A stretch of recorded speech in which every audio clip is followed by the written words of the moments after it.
It is a privilege to stand here and present a speech via camera and not in front of you all, thank God. I'm sure the speeches that are more worthy to be heard would be the ones given by seniors such as Eliana Horowitz or Anahita Maleknia, but you got stuck with me. You may be wondering what in the world I'm going to talk about, because I sure was when I found out I was giving a speech.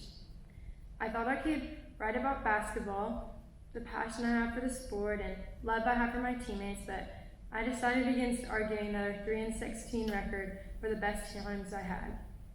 Then I thought about writing about how my 2020 went. The ups, the downs, catching coronavirus, or quarantining several times, but then y'all would be bashing me for being social in a time of isolation. So then I reached the thought, politics?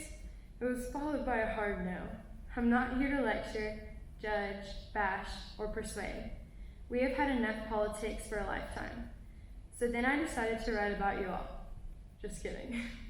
Today I'm presenting to you the past, the present, and the future. As all you, my peers, sit here and listen to my speech, or at least the advisors that make you, I know freshmen, you're eager, sophomores, you're scared, juniors, you're tired, and seniors, I know each day is one day closer to walking across the stage. So before everything shifts, I want to share the philosophy I have embraced for how I live my life. I choose to live in the here and now. I believe in utilizing my past as a tool to help me better appreciate the moments I am living through now. I use the moments I am in now to help me direct me to the future. However, I always focus on the moment because today is a gift. The past is history, our future is a mystery, and our stories will all eventually unfold. Strolling down memory lane is a tricky game, yet one we have all done. It pulls out the highlights, the hidden, the forgotten, the wanted to be forgotten, the screw-ups, the rewards, all of it. Our memories can serve as the best gifts or haunting nightmares. You can daze through the good ones, but shouldn't dwell through the bad ones. You can't allow yourself to fall in love with the memories, because then you'll always be reliving the past, which will leave no room for your future. You also can't judge the person you were compared to the person you are becoming. Forgive yourself. You simply cannot sit and stare at your wounds forever. I used to catch myself imagining how my life would turn out if I stuck with certain people or believed in different things, but in the countless directions my life could have gone.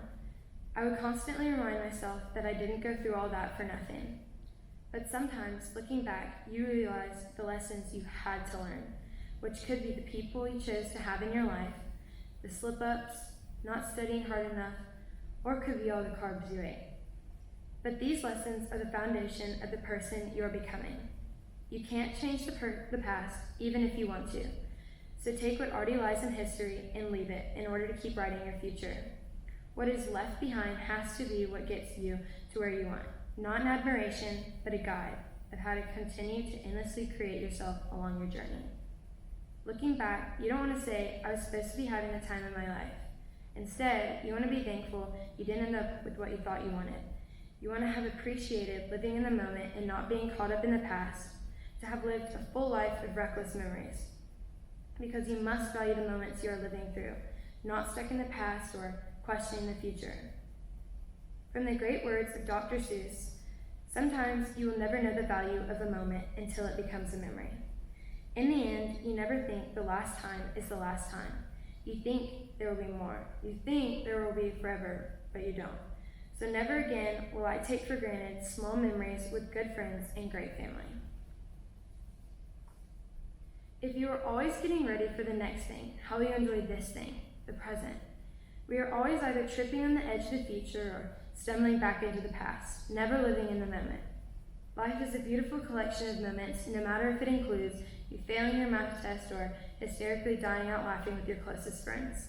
Chaos and stillness are both beautiful in their own manner. I think what messes us up most in life is the picture in our head of how it's supposed to be. I believe comparison kills personality, but I also believe in being a good person but not wasting your time proving it. If you're happy doing what you're doing, no one can tell you you're not successful. Life becomes so much more beautiful when you stop allowing yourself to care about what other people think. Focus on doing what makes you happy because it is your life and you need to learn to live it for yourself.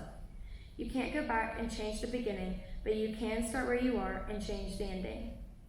And once you start doing what's best for you, you will outgrow a lot of people. I began steering my life in one direction, down one path, towards one future, and stopped revisiting back roads or making U-turns. I learned it is okay to live a life others do not understand. Although we will always succumb to the fine line of being terrified of change, but also terrified of staying the same, you must strive to ask yourself, why not now? So listen here, you have 4 years to be irresponsible. Go out on a Tuesday, spend the money you don't have, stay up till sunrise. Work never ends, school does.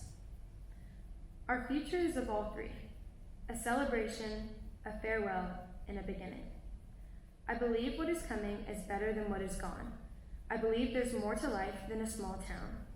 I only lived a fraction of my life in Huntsville, Alabama, and it was filled with strife, disorder, madness, manner, regularity, harmony. Sometimes I felt stuck, but I had to remember that I haven't even met a fraction of the people that will love me in this life. You must remember to live while you're so busy surviving. One day, or day one. You get to choose, and the most reliable way to predict your future is to create it. Begin anew. Whatever you may choose, make the decision for yourself, not what others may want you to do. Never find yourself seeking others' opinions or approval so you may accomplish it. It's good to be scared because it still means you have something to lose. Every so often, it may look like the end of the story, but it isn't. Now, I couldn't be more excited to go to college next year, but there are moments when I pause and I look around me to see the friends that are laughing with me, or the great family that surrounds me, or even just Miss Karen and Jeremy greeting me and making me feel like the best person. Then I start to wonder, who will that be for me next year? Will I have that next year? And then I start feeling left behind when I'm the one leaving. I feel like I'm going to miss out on what the juniors, sophomores, and freshmen are going to have for the next few years that I won't. My own home to return to after school, filled with family and friends and my own belongings. The memories I got too comfortable with are now time to say goodbye to. It stings a little, makes you bleed, exposes you. But that is when you have to start preparing for your future. And I know sometimes it's hard to turn the page when you know someone won't be in the next chapter, but the story must go on. No risk, no story. And in the end, that's all we are, stories to be told. So just remember, you cannot take life too seriously. You won't make it out alive. Thank you.